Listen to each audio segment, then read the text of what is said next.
পারি, তাহলে আমাকে আপনাকে এই বাংলাদেশে অসংখ্য হাদিকে জীবন দিতে হবে।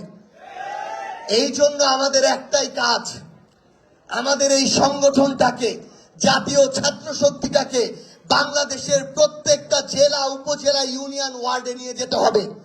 তারা জাতীয় নির্বাচনে ইঞ্জিনিয়ারিং করে, তারা ভোটটাকে পরিবর্তন করে, গণনায় ফলাফল পরিবর্তন করে তাদের জায়গা থেকে ক্ষমতায় গিয়েছে। স্থানীয় নির্বাচনে প্রত্যেকটা ভোট কেন্দ্রে যুব, ছাত্র, এনসিপি, শ্রমিকের শত শত নেতা কর্মী দিয়ে প্রত্যেকটা কেন্দ্রে এক একটা দুর্গ গড়ে তুলতে হবে।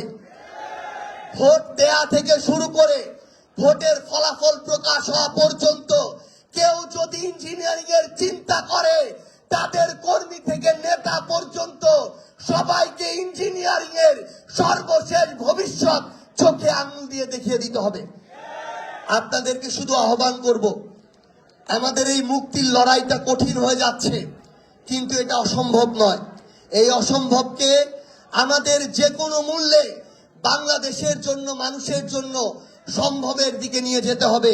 আপনাদেরকে সাংগঠনিক জায়গা থেকে শুধু দুইটি আহ্বান।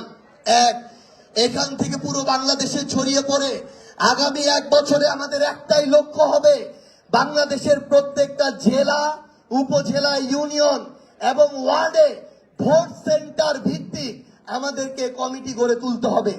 অন্তত 101 জনের ছাত্রর একটা ফোর্স বাংলাদেশের প্রত্যেকটা ভোট সেন্টার কেন্দ্রিক থাকতে হবে। একইভাবে যুব এনসিপিরও থাকতে হবে। এবং আরেকটি অনুরোধ করে শেষ করব, সেটা হচ্ছে আমাদের নিজেদের মধ্যকার বোঝাপড়া তৈরি করতে হবে। আমরা যদি নিজেরাই নিজেদেরকে বিভিন্ন ছোটখাটো মনোমালিন্য আর বিভাজনের কারণে একে অন্যের প্রতিপক্ষ হিসেবে দাঁড় করাই, তাহলে আমাদের নিজেদেরকে সংকটময় পরিস্থিতিতে পড়ার জন্য অন্য কাউকে লাগবে না, নিজেরাই নিজেদেরকে সংকটের মধ্যে ফেলে দিব। কিন্তু আমরা সেটা কি করব? আমরা কি সেটা করব? ছাত্র শক্তিকে আমাদের সুসংগঠিত করে বাংলাদেশের সবচেয়ে শক্তিশালী ছাত্র সংগঠন করতে হবে এবং বিগত সময়ের নোংরা ছাত্র রাজনীতির কালচারগুলো থেকে আমাদের মুক্ত হতে হবে। সর্বশেষ উদাহরণটা দিয়ে শেষ করব। আজকে তারেক রহমান বইমেলার উদ্বোধন করতে গিয়েছেন। আমাদের ছাত্র দলের সভাপতি, দুঃসময়ের সহযোদ্ধা, তাদের ভাষ্যমতে আমাদের অভ্যুত্থানের একটা সেক্টরের তিনি কমান্ডার ছিলেন। আমাদের রাকিব ভাইকে দেখলাম আওয়ামী কালচারের মতো সে সময় ছাত্র রাজনীতি যেভাবে হয়েছিল, তিনি তারেক রহমানের গাড়ির পিছনে পিছনে দৌড়াচ্ছেন। এটা আমাদেরকে কষ্ট দেয়। তার নেতৃত্বে বাংলাদেশের লক্ষ লক্ষ ছাত্ররা রয়েছে, তিনি যদি নেতার পিছনে এইভাবে দৌড়ান, এই কালচার তো আমরা আওয়ামী লীগের সময় এভাবে দৌড়াতে দেখি নাই।